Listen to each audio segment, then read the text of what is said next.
Salam baku dapa, salam sejahtera bagi warga Jemaat Gemim Sentrum Manado. Selamat tahun baru walaupun sudah bulan Februari. Namun pada tahun 2021 ini dalam rangka nalar teologis kita sudah tidak terbiasa lagi dengan tulisan-tulisan yang biasanya ada di Warta Jemaat. Tetapi kali ini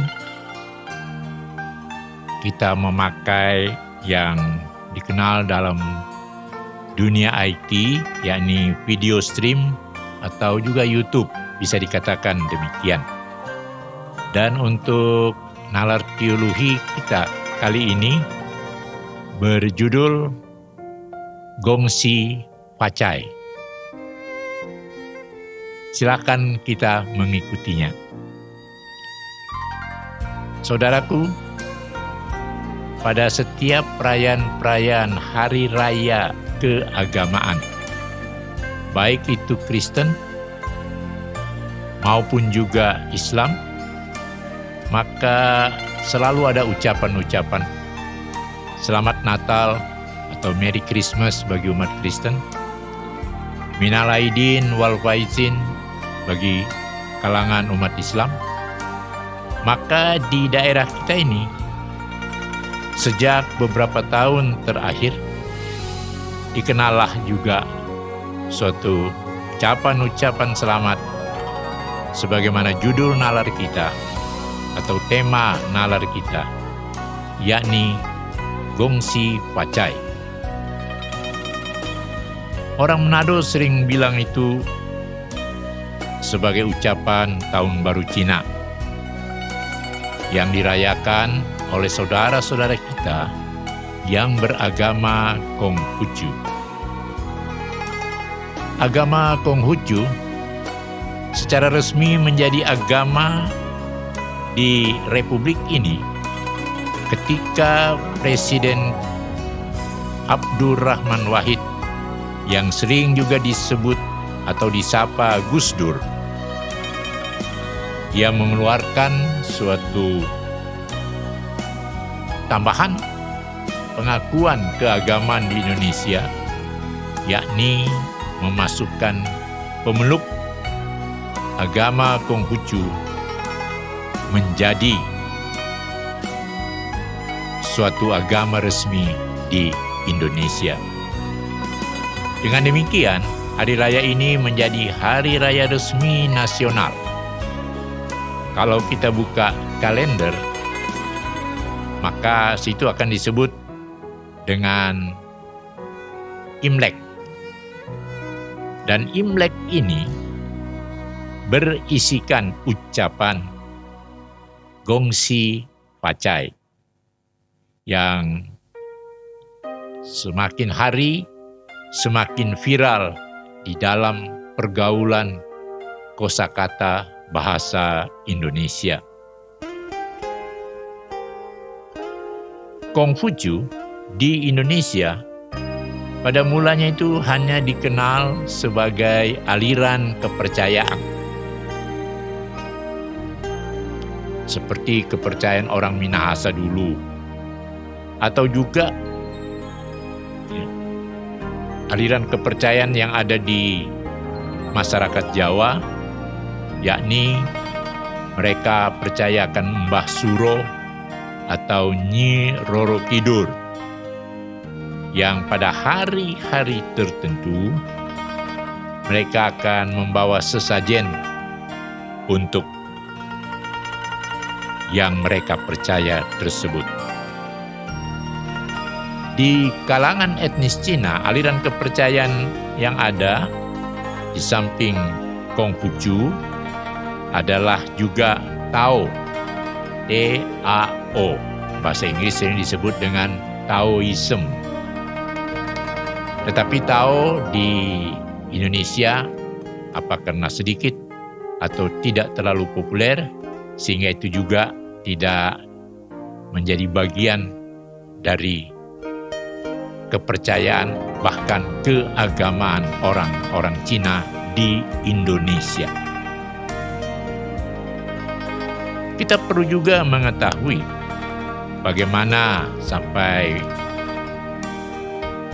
penganut Konghucu ini ada di Indonesia. Secara singkat saja, yakni Kekaisaran Mongol pada zaman Kubilai Khan. Itu dia akan, kalau di Indonesia, waktu tersebut bersamaan dengan Kerajaan Majapahit. Pasukan-pasukan Kubilai Khan menyebar ke seberang lautan, diikuti juga dengan penduduk mereka, penduduk dan pengikut mereka yang banyak. Masuk ke negara-negara di seputar Laut Cina dan di seberang laut. Maka mereka juga sampai ke pulau-pulau di Indonesia, termasuk Sulawesi Utara di daerah kita ini. Kita juga perlu mengetahui bahwa di Indonesia penganut agama Konghucu jauh lebih banyak dari warga Gemim. Bahkan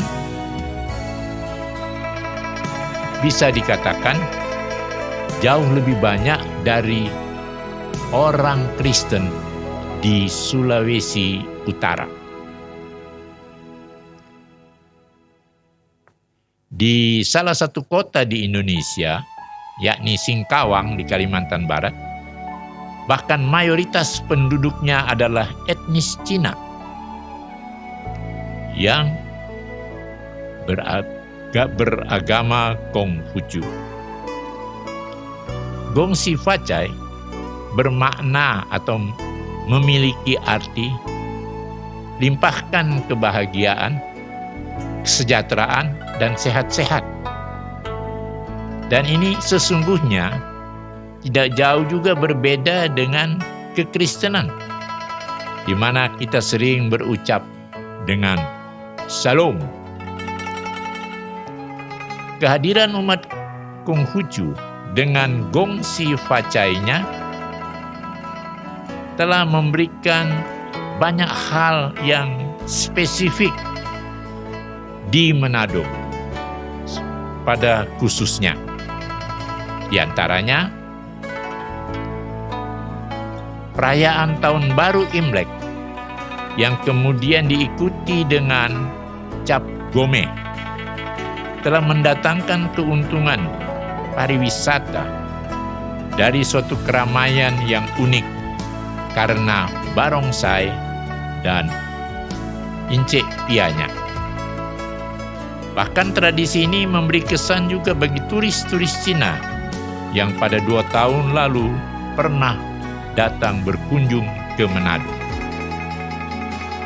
Lebih jauh, bagi kita di Manado,